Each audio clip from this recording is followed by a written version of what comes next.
transcend.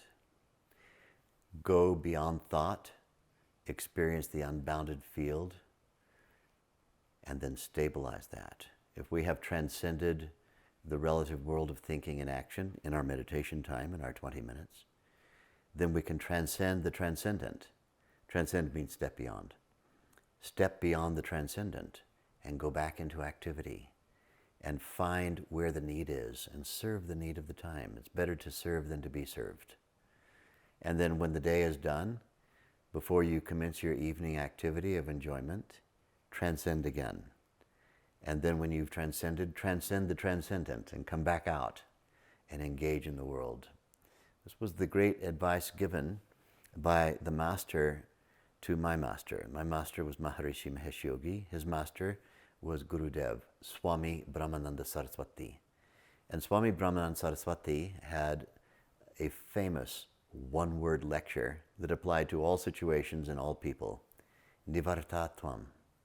Nivartatvam, in Sanskrit, it means go where you are not.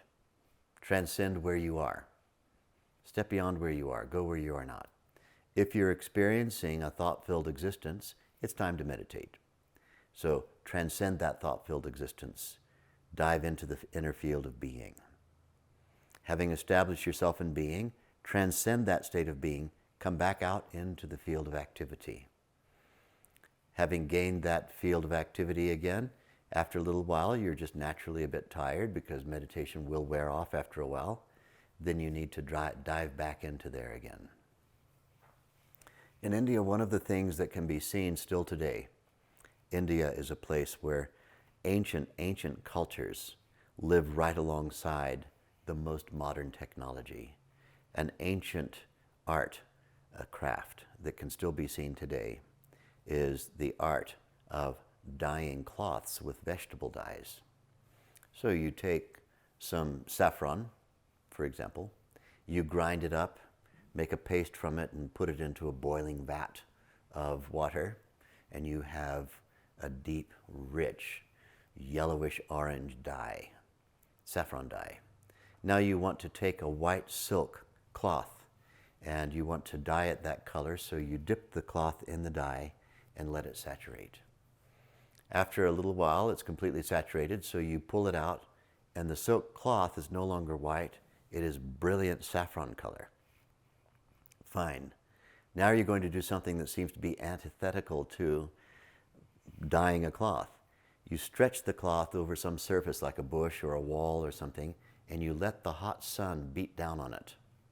And of course, by the end of a day, the cloth is no longer saffron colored. It's turned into a kind of a dingy yellow. It's faded. So what do? You realize that was success because that's what the master of dyeing taught you. That's a successful reaction. Now you take it and dip it overnight, once again, soak it in the dye. The next day, you stretch it out in the sun again and let the sun fade it again, and it will fade. But this time, it won't fade quite as much. By the end of a day of fading, it's a little bit brighter color than it had been at the end of the previous day. So once again, back into the dye. Once again, back into the sun.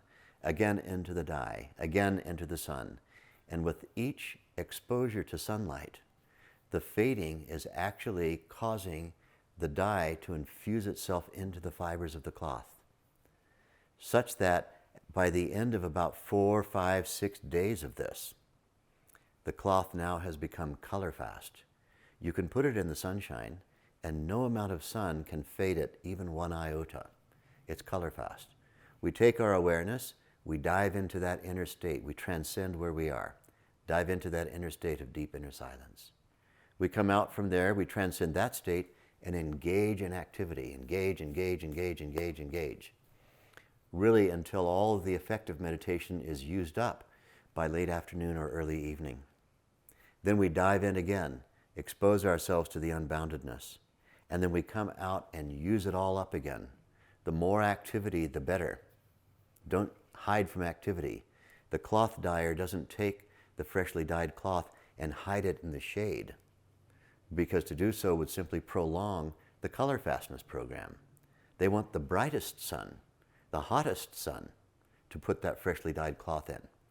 We want the greatest amount of activity and then meditate again. And then go back to activity and then meditate again.